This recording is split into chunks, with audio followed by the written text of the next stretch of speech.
Good morning students, कैसे हैं आप सभी। उम्मीद है आप सभी बहुत अच्छे होंगे। आज हम आपकी हिंदी भाषा कौशल की बुक, जो कि हिंदी व्याकरण की बुक है, उसका अध्याय 23 पढ़ने जा रहे हैं, जो कि है निबंध लेखन। अब आपने अभी तक एग्ज़ाम दी है और बहुत सी बार निबंध लिखा होगा, है ना। तो निबंध लेखन होता क्या है? देखिए, जब आप अपने आसपास की चीज़ों को देखते हैं, अपने पर्यावरण को देखते हैं, या आप किसी महापुरुष के बारे में टीवी में देखते हो, है ना, या कहीं आप घूमने जाते हो, ऐसी बहुत सारी चीज़ें होती है, या कभी आप कोई फेस्टिवल सेलिब्रेट करते हो, उनके बारे में जब हम विधिवत रूप से व्याख्या करते हैं, उसे ही हम क्या कहते हैं?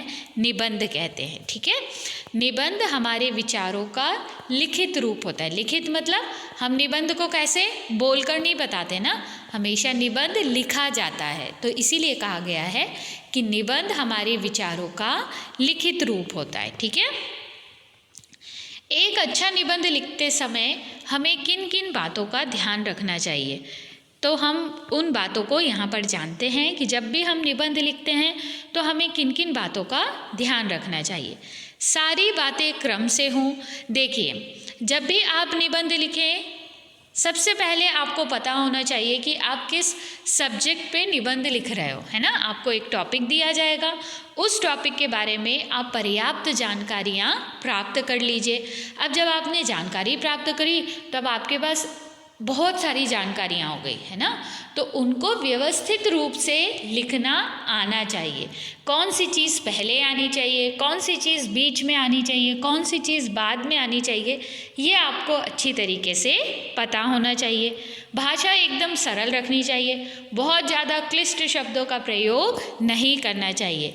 वाक्य हमेशा छोटे होने चाहिए, क्योंकि जब आप निबंध लिखते हो ना, अगर आपने किसी यात्रा का वृत्तांत लिखा है ना, कहीं पर आप घूमने गए हो और उसके बारे में आप लिख रहे हो, अगर उस यात्रा के वृत्तांत में आपने बहुत सारी चीज़ें लिख दी, और बहुत सारी चीज़ें लिखी तो ठीक है, वो भी ठीक है, लेकिन अगर आपने बड़े बड़े सेंटेंस में लिखी, तो आपका जो निबंध है ना, वो सामने पढ़ने वाला व्यक्ति इतने इंटरेस्ट के साथ नहीं पढ़ेगा। छोटे वाक्य पढ़िए, उसमें जो शब्दों का प्रयोग किया जा रहा है उसे बिल्कुल सरल रखिए।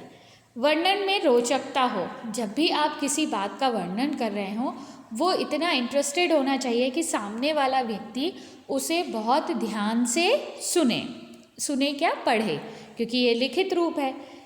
किसी बात को 2 बार ना लिखें, ये वाली लाइन हर कहीं आती है। ठीक है, क्यों? क्योंकि आप आंसर, अपठित गद्यांश के आंसर लिखते हो, तब भी एक ही आंसर को बार बार अलट पलट के नहीं लिखना चाहिए।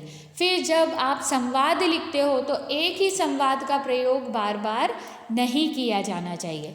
जब कभी आप अनुच्छेद लिखते हो, तब भी एक ही सेंटेंस का यूज़ बार बार नहीं करना चाहिए। उसी प्रकार निबंध में भी ये नियम लगता है कि हमें एक ही सेंटेंस का प्रयोग बार बार नहीं करना चाहिए। ठीक है, चलिए, अब हमने जब जान लिया कि हमें निबंध किस तरीके से लिखना चाहिए, कैसे लिखना चाहिए, क्या क्या उसमें खूबियाँ होनी चाहिए, तो हम एक निबंध का प्रकार यहाँ पर देखते हैं। वो है भारत के गांव। चलिए देखें, भारत की 70% जनसंख्या गाँवों में निवास करती है। आज गाँव में आज भी सादगी, ईमानदारी तथा परिश्रम का महत्व है, जिसके दर्शन शहर में तो दुर्लभ ही हैं। अब देखो क्या बता रहा है कि जो गांव है, गांव की स्थिति बता रहा है ना। सबसे पहले हम गांव कहाँ देखते हैं, ठीक है, तो उन्होंने क्या बताया, जो हमारा भारत देश है उसका लगभग 70% भाग आज भी कहाँ पर निवास करता है? गांव में निवास करता है। गांव में आज भी बहुत सादगी है। वहाँ पर जैसे हमारे शहरों में बहुत चमक धमक होती है, हम ऐसा फैशन फॉलो करते हैं, ये करते हैं, वो करते हैं, वहाँ गांव में ये सब चीज़ें नहीं होती है। वहाँ के लोग आज भी ईमानदार होते हैं। परिश्रम का महत्व उन्हें पता रहता है, क्योंकि क्यों पता रहता है, क्योंकि वहाँ पे बहुत सारे लोग किसान होते हैं, है ना। तो अगर उन्हें मालूम है, अगर हम खेत को जाकर उसकी मिट्टी को जाकर तैयार नहीं करेंगे, उसमें अच्छे से पानी नहीं देंगे, बीज नहीं देंगे, फसल का ध्यान नहीं रखेंगे, कीड़े से नहीं बचाएंगे, तो हमारी फसल की जो पैदावार है वो अच्छी नहीं होगी।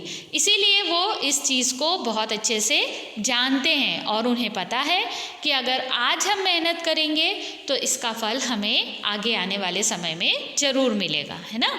इसीलिए वो क्या करते हैं, वो बहुत मेहनती होते हैं, परिश्रम करते हैं, जिसके दर्शन शहर में तो दुर्लभ ही हैं। दुर्भाग्य की बात है कि गाँव में अभी साधनों का अभाव है। वहाँ शहरों जैसी पक्की सड़कें, जल, बिजली, टेलीफोन जैसी सुविधाओं का अभाव है। अधिकतर आवश्यकताओं के लिए ग्रामीणों को नगर पर निर्भर रहना पड़ता है। देखो, इतना सब करने के बाद भी आज भी बहुत सारे गांव में बिजली नहीं है, वहाँ पर साफ पानी नहीं मिलता है। इवन वहाँ शहर से गांव तक जाने के लिए बिल्कुल अच्छी सड़क भी नहीं है ना। इसीलिए मान लो उन गांव के लोगों को रात को कुछ हो जाता है तो वो लोग, गांव के लोग इकट्ठे होकर चारपाई में उसको लेटाकर और फिर जो उनके पास का हॉस्पिटल रहता है वहाँ तक उन्हें पैदल ही लेके जाते हैं। 5-5, 6-6 किलोमीटर पैदल लेकर चलते हैं, है ना। तो सोचो कितनी कठिन परिस्थिति है आज भी गांव वालों के लिए। वो ग्रामीण हैं, वो हमारे लिए सबसे बड़ा काम कर रहे हैं, हमें भोजन प्रदान करने के लिए अनाज उगा रहे हैं, परिश्रम कर रहे हैं, लेकिन आज भी उन तक सारी सुख सुविधाएं नहीं पहुंच पाई है। परंतु ग्राम जीवन में कई सुख भी हैं। वहाँ हर जगह खेत और हरियाली होने से प्राकृतिक वातावरण का आनंद मिलता है। अधिक वाहन ना होने तथा वृक्षों के होने से वातावरण प्रदूषण मुक्त होता है। ये तो सही बात है। जब भी देखना किसी गांव में जाओगे ना, वहाँ का जो हवा रहेगी वो बहुत शुद्ध रहेगी। क्यों रहेगी शुद्ध? क्योंकि वहाँ पर बहुत ज़्यादा प्रदूषण नहीं है, वहाँ बहुत ज़्यादा गाड़ियाँ नहीं हैं, लोग अपने घरों में सीमित संसाधन में भी जीवन व्यतीत करते हैं। गांव में आज भी रिश्तों में आपसी मधुरता है।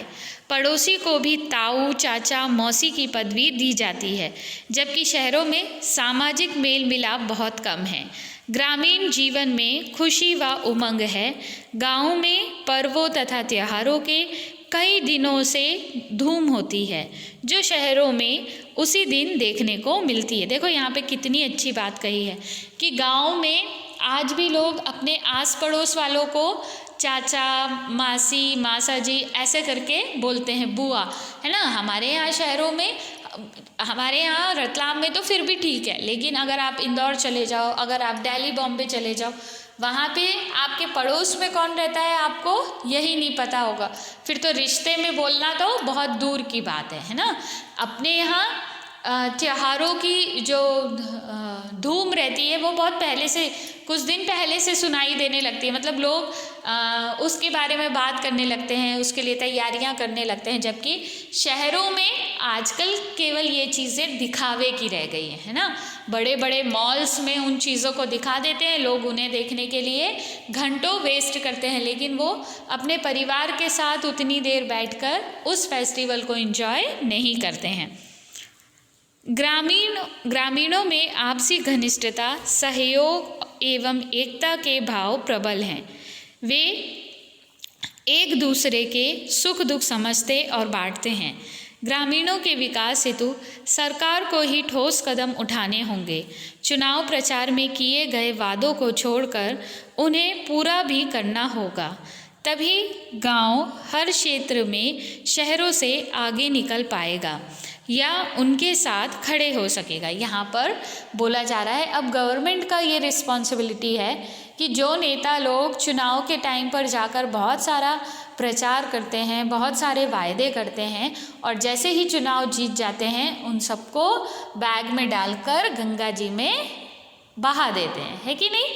ऐसे ही होता है ना कि चुनाव में बहुत सारे वादे किए जाते हैं और उसके बाद जब चुनाव जीत जाते हैं उसके बाद कौन उन वादों को पूरा करता है ना। लोगों को लुभाने का ये एक तरीका होता है, ठीक है। और लोग उनकी बातों में आकर उन्हें जिता देते हैं और फिर आखिर में पछताना जो आम जनता रहती है उसे ही पड़ता है।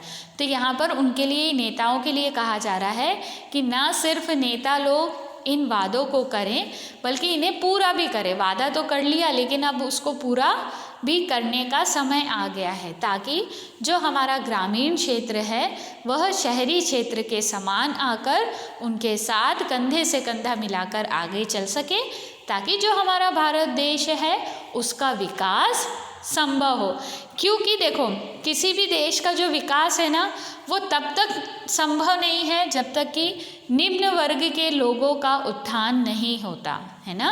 जब तक नीचे का व्यक्ति सुरक्षित नहीं होगा, अपनी स्थिति को नहीं सुधारेगा, तब तक ऊपर का व्यक्ति भले ही कुछ भी करके कितना भी पैसा कमा ले या कैसे भी अपनी आर्थिक स्थिति को अच्छा कर ले, वो एक ना एक दिन ढह ही जाएगा, है ना।